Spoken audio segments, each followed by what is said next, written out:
Hello everybody, welcome to Elite Wine TV. I'm your host Mark Fusco, here for another episode. We've got another wine here donated by WD3 from Frank Batchelor. This is the Conde de Velázquez 2008 Cabernet Sauvignon from the Aconcagua, hey, I got better at that, Valley in Chile. And we're going to do the rest of this week. We're going to run through these wines that he gave me. And this was not one of the ones we did at the wine tasting, a couple weeks ago at Scenic Loop Cafe.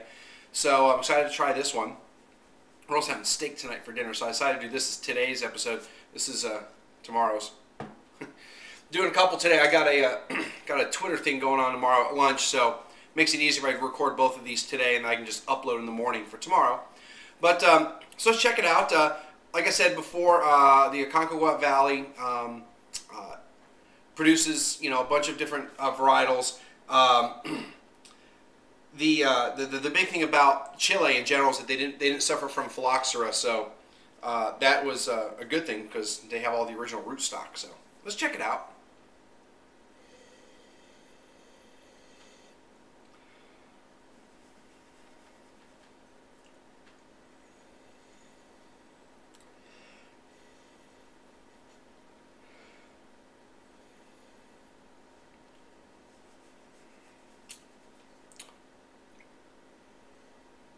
Okay, so on the nose, I'm getting some cherry, and the tasting note said cherry and smoke aromas. I don't really get smoke as much as I'm getting kind of the tire shop, maybe a little rubber, not in a bad way, but getting a little bit of that. I don't really get a smoke aroma out of it, but I can see the cherries, maybe a little extracted, maybe a little candified. And it seems like now I'm getting some hints of cocoa or chocolate, so not bad. Let's see how it tastes.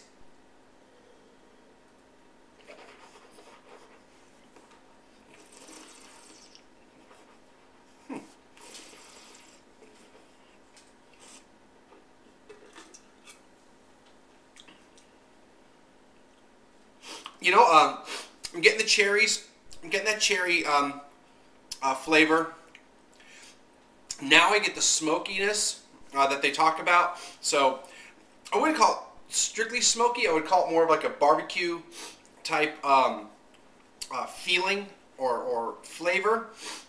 Almost a barbecue sauce thing, but not quite, because I can't imagine there being like a cherry barbecue sauce. But getting that hickory or mesquite type of feeling like you're at the barbecue.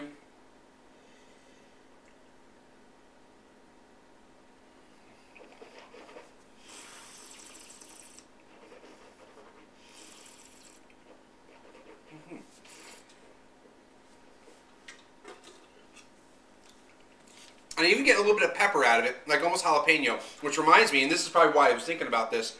Last night I went to Roaring Fork for a tweet up for Flicks and Food, and it was Non Palmero's, not Palermo, as half the time I say his name wrong, but Non Palmero's birthday was yesterday, along with Choco Loco, so give him some little love here. Anyway, and somebody I met who's doing a site called 210 TV here in San Antonio, she talked about, no, I think it was Geek at Bits.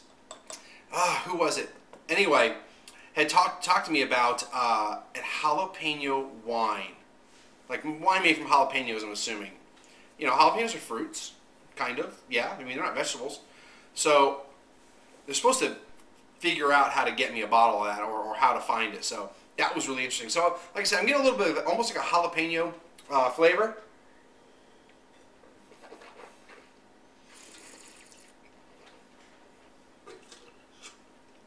It doesn't have a really long finish, but it's good enough. It's real easy drinking. You don't get hit with tons of tannins. So I mean, it'll pair well with the steak because it'll be grilled, and you'll have that flavor. But it's not going to be like super tannins to try to like handle the fat of the steak. So it's real easy drinking. I don't have a price for it. I'm going to imagine it's going to be in the same $6 to $9 range by bottle if you bought it retail, and because this is pretty more probably of a restaurant wine, and it's pretty good. Solid. It's nothing. I wouldn't say it's like over the top great. So we're starting in the 90-point range. So not to disparage it, but I think it's a solid 86. I think that's what I gave the last one. And getting texts about fantasy football. Anyway, so solid 86. I totally would recommend it, especially in the $6 to $9 range per bottle, or if you find it at the restaurant, reasonably priced. You know, about the same price range for a glass. It's probably going to be like a $15 or more, maybe $20 bottle of wine at a restaurant. But you know, at a restaurant, you're going to spend more than you're going to buy. It's going to cost you more at a restaurant to buy a bottle than it is in retail anyway. So I mean, you have a nice little steak dinner coming or something like that. I totally recommend it.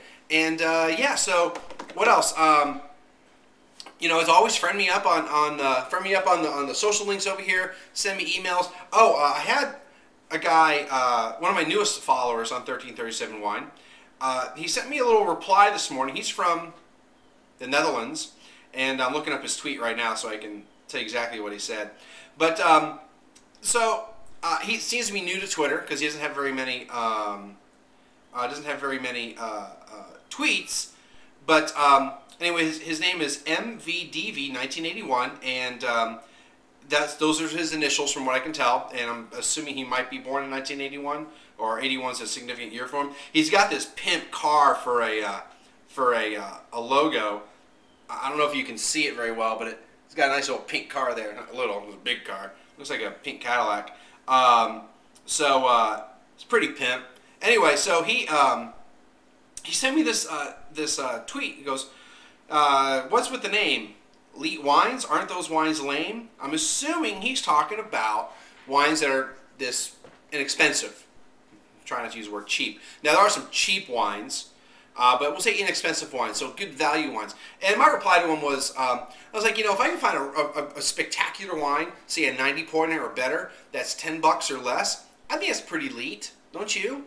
I mean, you don't have to be a $100 bottle of wine to be elite. And I wasn't trying to be a jerk or anything on it. I was, you know, but, you know, it kind of got me thinking that, you know, I have people that might have this question of, like, they see the name elite wine, they're thinking I'm reviewing $60 wines, $80 wines, $100 wines, first growth from Bordeaux. It's like, no, you know what? Elite wine, it's meant to be an all-encompassing idea. And if you read the about, you'll see that there was a thing about, you know, there's an eventual goal to have a label.